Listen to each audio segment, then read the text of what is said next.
CM Punk's the new WWE champion. JRW live. Hit the aisle, stack the card, chase that rare one, play it smart. Bobby Joe right by his side. JRW live ride. JRW live, let's go. Toy hunting shows on the road, figure reviews, bold predictions to WW week, breaking it through.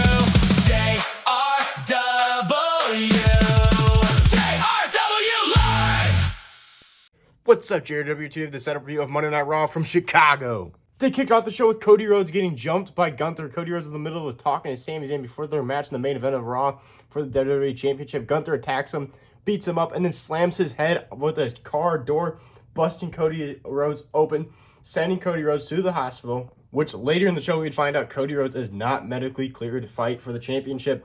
But Adam Pearce tells Sami Zayn, you are still fighting for the WWE Championship tonight, but we don't know who your opponent is. Nick Aldis later in the show finds an opponent for him, but they do not reveal until the main event. So it was a mystery opponent versus Sami Zayn for the WWE Championship in the main event.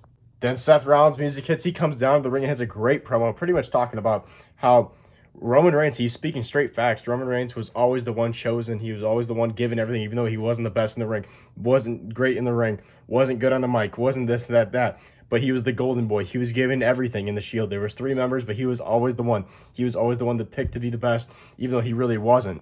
While Seth Rollins was living his dream, his boyhood dream, his childhood dream, he kept on pointing out the little kids in the front row. He goes, I was one of those, and I wanted to main event WrestleMania. He goes, then that's why I kept on stealing all Roman Reigns moments, because now Roman Reigns needs to beat me to feel himself to feel complete, because he hasn't beaten him. And he's going on and on about this, and then LA Knight's music hits, and LA Knight comes down the ring. He's pissed off. He goes off. He's like, I'm so done with you and Roman Reigns and dealing with the bloodline and you, Roman Reigns, and all this nostalgia stuff, and nah, I am done with it. He goes, you lost the King of the Ring tournament. I lost the King of the Ring tournament, but look at you, because you're in a nostalgia effect. You were in the main event of SummerSlam for the World Heavyweight Championship. How is this fair? Blah, blah, blah.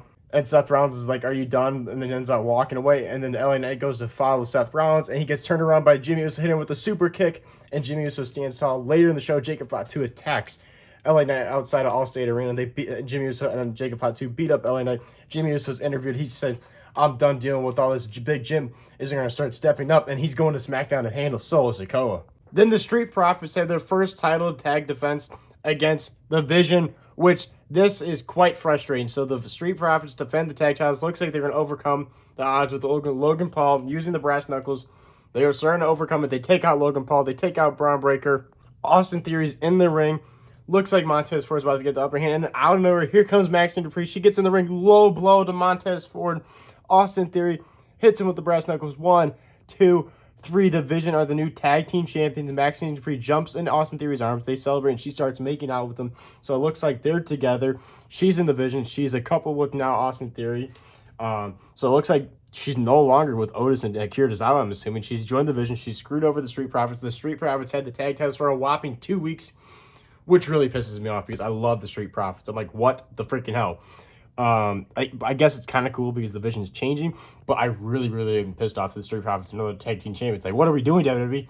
I want the Street Profits as tag team champions, the WWE tag team champions. Like, what are we doing? But this was still a crazy moment of Maxine Dupree turning heel, joining Austin Theory, making out with Austin Theory. I was like, whoa. They kept on going at it. I was like, god damn.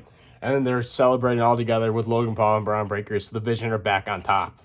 Then Sol Ruca defended her women's Intercontinental Championship against Raquel Rodriguez. A lot of title defenses on this show. Liv Morgan, of course, tried getting involved. And then here comes Io Sky. She makes a save, hitting a crazy moonsault onto Roxanne Perez and Liv Morgan, taking them out. Looks like Raquel almost won the match, but she ends up, Sol Ruca ends up kicking out. She hits that Soul Snatcher. 1, 2, 3. Sol Ruca retains her women's Intercontinental Championship. Even though Raquel came really close, she didn't win. And Io Sky is continuing this feud with Liv Morgan, building up to SummerSlam for the women's WWE Championship. Honestly, personally, I have no interest in Io Sky and Liv Morgan. I don't know. I just feel like Io Sky's been in the title picture quite a bit for the women's division. Then Rusev and Ethan Page tagged against Dragon Lee and Chad Gable.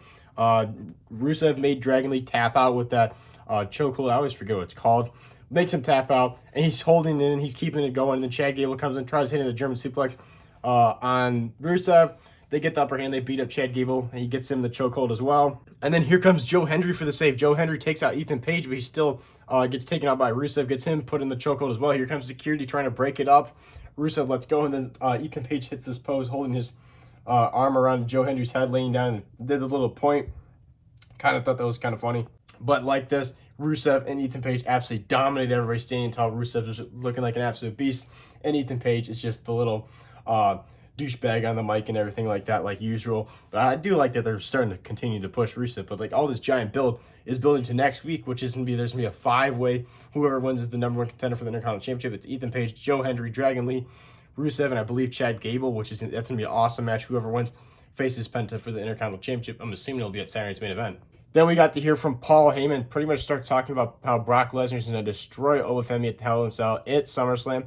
And because it's Brock Lesnar, and then Ohem's music hits, and Ohem comes down to the ring, and he goes, I'm not afraid of Brock Lesnar. I'm going to beat Brock Lesnar. I've already beat him before.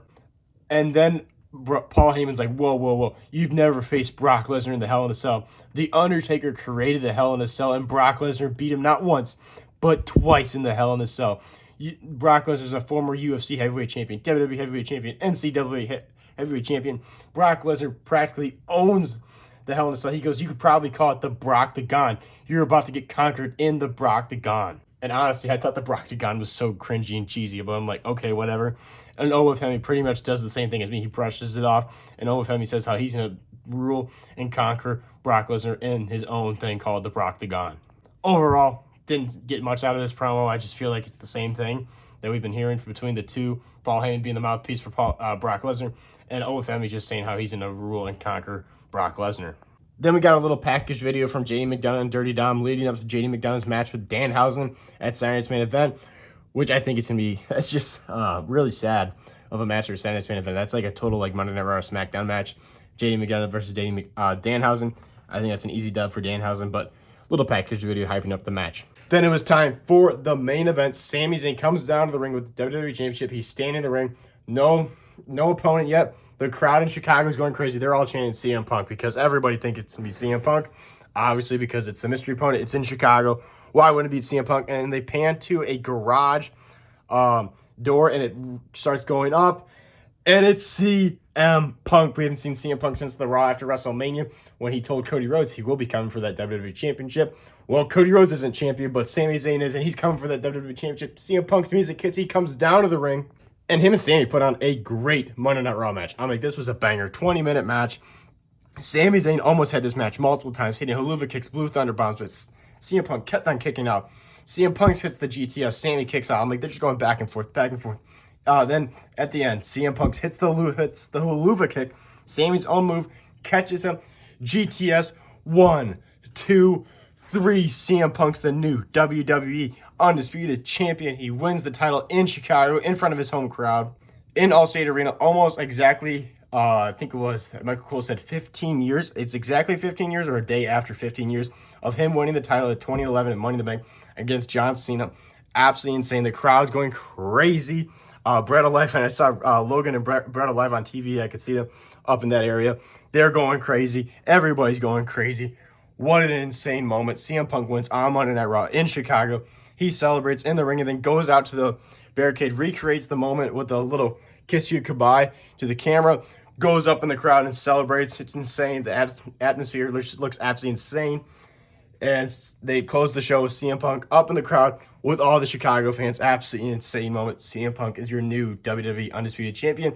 And Sami Zayn got that good old Kofi Mania treatment. Instead of Brock Lesnar squashing him, it is CM Punk. At least they had a good match, but Sami Zayn had a one and only week and a half title run, which I'm very glad that happened because honestly, I didn't like Sami Zayn winning the title in the first place. So we no longer have Sami Zayn as champion. We have the one and only CM Punk. So I'm from the Illinois area, so this was totally eating at me that I didn't get to go to this match or this show. But I literally got home middle of the show from vacation, so I was definitely not able to go to the show. Wish I was able to. Really, the rest of the show wasn't that insane. The beginning of the show was pretty insane with Cody getting attacked, and then you got Seth Rollins, and then you go straight to that tag match. The first hour was pretty intense, but then the rest of it was kind of meh. Like Sol Raquel, the Rusev stuff's meh. And then Ohem and Paul Heyman was okay. But the main event, man, the main event made the show absolutely insane. So I'm going to give this show a 4 out of 5. Main event carried the show mainly. Insane moment with CM Punk winning the title. So there you go, guys. That's the setup review of Monday Night Raw from Chicago. Absolutely insane. This is JRB Live. Make sure to like and follow, like and subscribe, hit the notification bell because we post every single day on this YouTube channel. Also, go check out the new room tour, insane new studio room tour. Go check it out on the channel, and I'll see you guys in the next one.